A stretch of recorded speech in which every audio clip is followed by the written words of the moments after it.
This is the face of a man who joined a fasting competition before realizing what fasting really meant.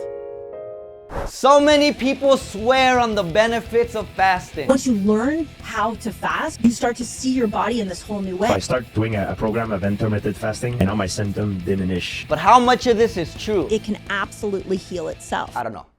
Yet. But I'm going down a rabbit hole to figure that out. And since I'm just starting out, I still don't know what the results of this video will be. But by the end of it, I should have an answer on whether it's bullshit or whether it's something I recommend. So I just started my fast. It's day 1 and I feel kind of poopy. I'm tired. Feels like some warm stuff is happening in here. The goal is to do it for 30 days. So, yeah. And at this point in the video, I bet you're wondering, why? Well, I want to fast. Think about it. More energy. Better than some walk on water. Laser beams out your eyes. Walk? But on water. And of course, this sort of stuff is only fun when you have something at stake. 30 days, and the loser gives 200 to a stranger. 200 to a stranger? It ain't no problem for Mr. Beast, but you're not Mr. Beast. Alright, you don't have to bring that up. Put up down! 30 days? How is he going to fast for 30 days? Well, the thing is, there's multiple types of fast, and I'm doing a type of intermittent fasting called the OMAD, which stands for 1 meal a day. That means I won't be eating for 23 hours of the day, and I got a 1-hour window in which I can consume all my calories. Oh yeah.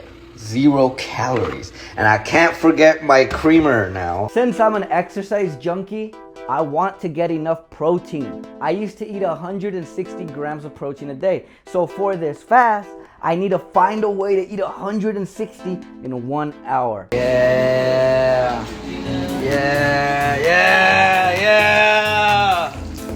We're gonna get fat. I think that'll work in theory. You can time restrict, but the biggest drawback of it is the reduction in protein intake. Let's just say your number is 180 grams of protein per day. Eating 18 servings of 10 grams a day, not going to achieve optimal results. Having 1 serving of 180, also not going to. I've tried both. Yeah. So this is the moment that Edgar, day 2 into his 30-day fast, realized he's going to lose muscle.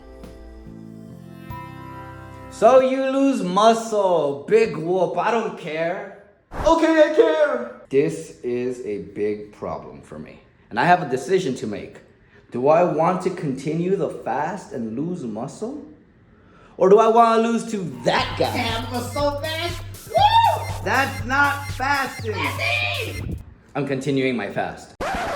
Future Edgar here. I did not want to include what I'm about to say, but it is my responsibility to you, the viewer, that you know this side of the story. Initially, when I started fasting, I heard a lot of miracle-like claims and got really excited. There was a lot of evolutionary arguments that just clicked for me.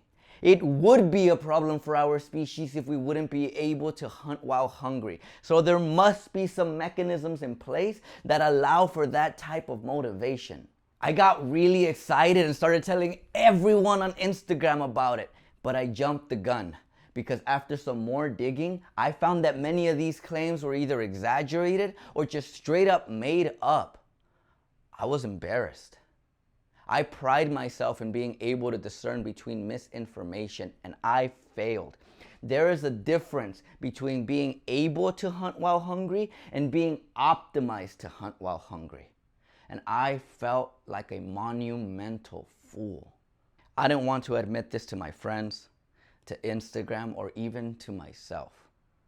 But it's the truth. And my goal is to be as truthful as I can be, so this clip needs to be included.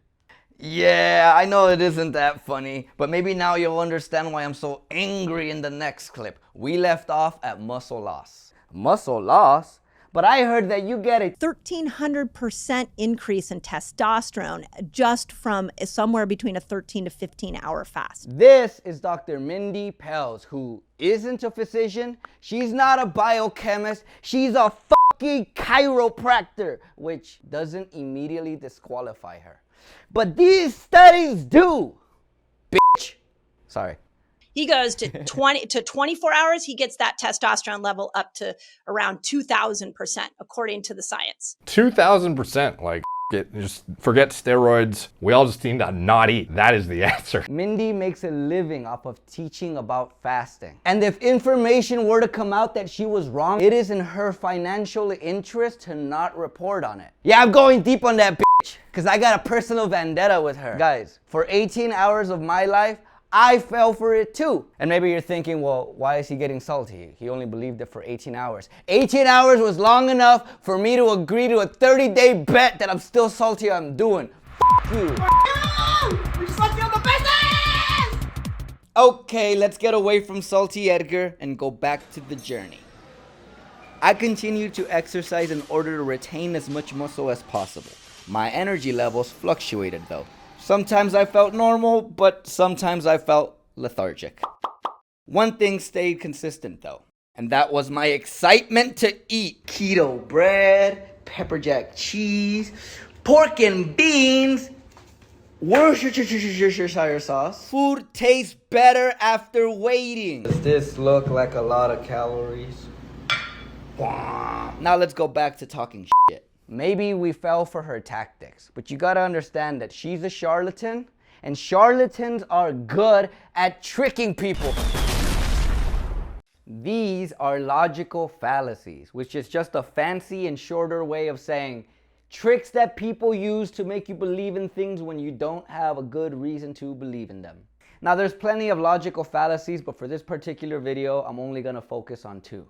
Number one, appeal to authority. Anybody could go around saying fasting increases your testosterone by 1,300%. But because Mindy has doctor in her name, we're more likely to believe the health claims that are coming out of her mouth, when in reality they're coming out of her ass. Appeal to authority is wrong because humans can be wrong. Had you spoken to a physicist before Einstein had introduced his theory of relativity, they would have given you wildly incorrect answers.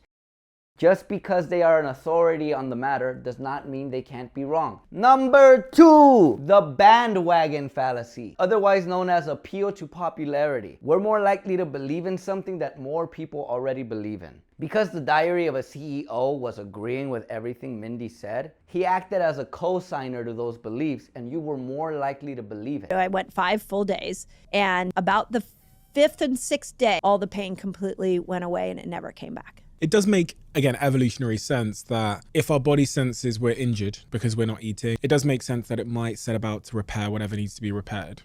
You're getting it. Now, I'm not sure I'm going to criticize him yet, simply because as a podcaster, I believe it's your duty to talk to a bunch of people, including the ones you disagree with. And although I recognize that he didn't disagree with her, I'll give him the benefit of the doubt, because I know it's hard to vet everything that every person is going to say to you in your podcast. Every once in a while, we're going to get fooled. And our job isn't to never be fooled. It's to correct ourselves the moment we are. And that's what I'm kind of doing right now. But fasting isn't all bad. In fact, there's plenty of benefits. But I'm not so sure I'd call them health benefits. Favorite thing about fasting? Guiltless eating. I get to eat however much I want. Guys, my favorite thing about fasting is that you only have to eat once, so you only gotta plan once. You guys, my favorite thing about fasting is that you can only have one favorite thing. That's how things work. For the rest of my fast, because I knew I wasn't going to quit, I just spent the rest of it counting the days away. I enjoyed eating with Lewis and seeing his misinterpretation of the fast. I am the fast. That's not... You know what? Yeah, you're fast. What I didn't enjoy was how much muscle I lost. I lost so much strength. And although I actually looked like I got in more shape, that's because I lost weight too. And you can see the muscle more clearly. Fasting is a tool to lose weight, and I don't knock anyone for doing it. but don't expect it to be a miracle cure. But Edgar, you didn't talk about autophagy. It fixes the intercellular parts. We call that autophagy. That's true. Fasting does trigger autophagy. But so does a regular calorie deficit. And unlike fasting, with a regular calorie deficit, you can build muscle while losing weight. Yeah. But like I said, it's not like there aren't any benefits to fasting. You guys, it's day 30. Now I can finally tell you my favorite thing about fasting. I don't have that many favorite things. All right, I'll stop. You guys, my favorite thing about fasting is that it's over.